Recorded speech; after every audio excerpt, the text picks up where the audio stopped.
올해 어떤 러닝화가 나오고 어떤 러닝화가 내년에 나오는지 알려드리겠습니다. 슈와 슈그지 여러분, 나른큐입니다. 제가 가진 정보는 모두 오피셜입니다. 카더라 루머가 아니라 실제 예정된 출시일입니다. 먼저 아디다스 보겠습니다. 아디다스가 지금 너무나 핫합니다. 얼마 전에 2명이나 무려 서투를 했기 때문에 아디다스에 대한 신발 관심도가 매우 높습니다. 에버 프로 3 같은 경우는 이미 출시되었습니다. 이 셀가가 100만원이 넘어가는 것 같더라고요. 요거 또 중간에 출시될 예정입니다. 프로 5 같은 경우는 12월에 출시가 예정되어 있습니다. 에버 3랑 동일하게 이 카본 플레이트가 림 형식으로 되어 있습니다. 중간에는 비어 있고 테두리로 되어 있습니다. 제가 항상 했던 이야기입니다. 플레이트는 스테빌리 역할이 훨씬 더 중요하지 반발력에 큰 영향을 끼치진 않습니다. 오히려 이 밑솔이 가장 반발력에 영향을 줍니다. 중간에는 안쪽에는 전부 플레이트를 없애면서 신발 무게까지 줄일 수 있고 이 밑솔의 탄성을 온전히 다 느낄 수 있게 업그레이드 되었다고 보시면 됩니다. 그래서 에버 3도 이렇게 나왔었고 프로 5도 이렇게 나옵니다. 아무래도 플레이트 중간에 빠지다 보니까 무게가 상당히 많이 줄었습니다. 그래서 프로 5 같은 경우는 270 사이즈 기준 약 155g 정도 되는 걸로 알고 있습니다. 12월에 이쁜 색상 여러 개 함께 출시됩니다. 다음으로는 이 에버 SL2 상당히 많은 분들이 기대하고 있습니다. 내년 1월, 2월 상반기에 출시되는 걸로 알고 있습니다. ATR 버전이 아닌 완전 트레일 버전이 아그라빅 에버 SL이라고 나옵니다. 올 하반기에 출시가 됩니다. 이 제품 같은 경우도 상당히 기대가 되는 제품입니다. 보스턴 다음 버전은 아직까지는 출시 예정이 없습니다. 하이퍼 부스트 엣지 같은 경우도 여러 색상 나옵니다. 물론 데일리로 나온 슈퍼노바 라이즈랑 안정화인 솔루션도 출시는 예정되어 있습니다. 그렇지만 아지제로 라인에 비해서는 확실히 큰 인기는 없습니다. 다음은 아식스입니다. 아식스도 아디다스와 더불어 매우 인기가 좋습니다. 제가 이번에 한국 돌아다니다 보니까 아식스는 매장에 제품이 없습니다. 이야, 아식스가 이렇게 인기 있는 줄은 전혀 몰랐습니다. 물론 신발이 잘 나왔고 많은 분들이 좋아하지만 이렇게 재고가 없을 줄은 꿈에도 생각 못했습니다. 이 아식스에서 나오는 신발 첫 번째로 7월쯤이면 카야노 33이 나옵니다. 님버스 같은 경우는 내년에 1월 신상 나옵니다.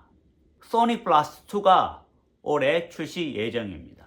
하반기에 나옵니다. 시간은 조금 걸리고요. 슈퍼 블라스트 3 같은 경우는 색상만 업그레이드 되고 4는 아직까지 소식이 없습니다.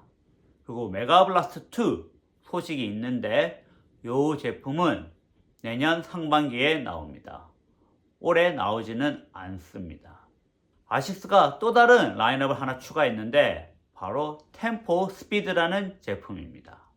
이 제품은 스택 하이트는 한 35mm 정도로 나오며 가격도 비싸지 않고 대신 밑솔 같은 경우는 최상급 터보 스퀘어드가 들어가 있습니다. 그래서 높은 스택을 좋아하지 않는다면 이런 신발 경량한 느낌으로 상당히 괜찮을 것 같습니다. 메타스피드 5는 아직까지 소식이 없습니다. 레이 같은 경우도 2는 아직 소식이 없고 이 제품들은 아무래도 내년에 다 출시될 것 같습니다. 다음은 서코니입니다. 서코니 같은 경우 이제 다음 달 6월 달에 엔돌핀 엘리트 3가 나옵니다. 상당히 관심 있는 제품으로 이 제품 같은 경우도 워낙 안정감이 많이 업그레이드 되었기 때문에 많은 러너들이 좋아할 신발이 아닐까 싶습니다.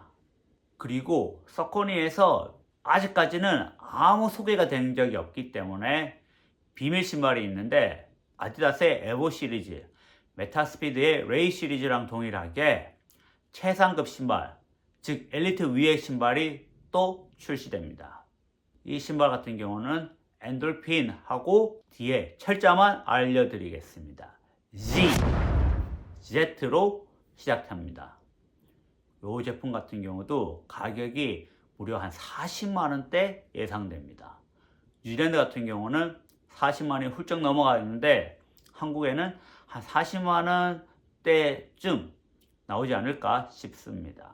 이 제품 같은 경우도 올해가 아닌 내년에 출시됩니다. 내년 상반기입니다. 다음은 뉴발란스입니다. 이제 6월 달쯤에 엘리트 6가 나옵니다. 그리고 7월 달에는 슈퍼컴 레벨이라고 슈퍼컴 트레이너가 이제 슈퍼컴 레벨이라는 이름으로 출시가 예정되어 있습니다. 그래서 6월, 7월 곧 만나볼 수 있습니다. 뿐만 아니라 이 레벨 런이라는 또 다른 신상조차 나옵니다. 이 제품은 올해 말에 나오는지 내년 초에 나오는지 제가 정확히 기억나지 않습니다. 다음은 호카입니다. 올해 새로 나오는 제품은 이 클리프튼 프로라는 제품이 있습니다. 저 같은 경우는 샘플 제품을 약 6개월 정도 신고 있는데 클리프튼을 좀 더 러닝스럽게 만든 제품이라고 보시면 됩니다. 그 외에 시엘로 X4 같은 경우나 마 X4 같은 경우도 아직 큰 소식은 없습니다. 그리고 뉴질랜드만 그런지는 모르겠는데 전반적으로 내년부터 호카의 카본 레이싱화는 가격이 조금 떨어집니다. 아무래도 지금 카본화 경쟁이 워낙 심하다 보니 특히 호카 같은 경우는 레이싱 대회에서 포디움에 올라가지 못하다 보니 가격을 좀 더 낮추는 것 같습니다. 이 부분은 러너로서 상당히 환영합니다. 다음은 브룩스입니다. 브룩스 같은 경우는 지금 이제 플렉스 시리즈가 계속 나오고 있습니다. 호카랑 전혀 반대 방향으로 보시면 되는데 요즘 나오는 신발들이 전부 다 앞쪽이 상당히 뻣뻣합니다. 그래서 락커라서 이렇게 신발이 밀어주는 역할을 한다면 이 플렉스 제품은 예전에 나이키 프리처럼 앞쪽이 매우 유연합니다.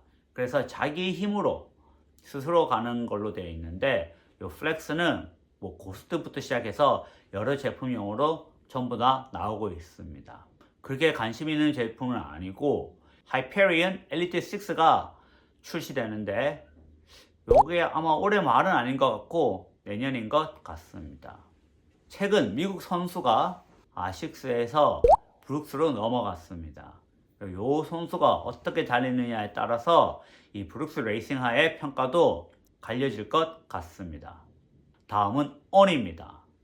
한국에서는 온 인기가 어마어마한 걸 느꼈습니다. 매장에 이메일 줬고 바로 들어갈 수도 없다가 나중에 연락 오면 들어가는 거 무슨 럭셔리 메이커인 줄 알았습니다. 6월 7월쯤에 클라우드 붐 스트라이크 2가 나옵니다. 이 제품 같은 경우도 이전에 이제 온에서 볼 수 있는 클라우드 파드를 거의 볼 수가 없습니다. 아무래도 미솔의 이 반발력이 매우 중요하기 때문에 거의 파드가 없는 식으로 디자인되었습니다. 나이키 같은 경우는 이제 알파플라이 4가 이번 상반기에 출시 예정으로 알고 있었습니다. 기대치에 비해 이 성적이 별로 좋지 못해서 나이키가 이것을 뒤로 미룰 수 있다는 루머가 있습니다. 나이키가 이 알파플라이 4를 언제 출시할지는 좀 더 지켜봐야 할 것 같습니다. 여러분은 이런 제품 중에서 가장 기대가 되는 제품이 어떤 제품인가요? 댓글 알려주시기 바랍니다. 자, 그럼 오늘의 영상은 여기까지입니다. 그럼 다음 시간에 뵙겠습니다. 이제는 좋은 신발들이 너무 많아서 진짜 취향 차이인 것 같아.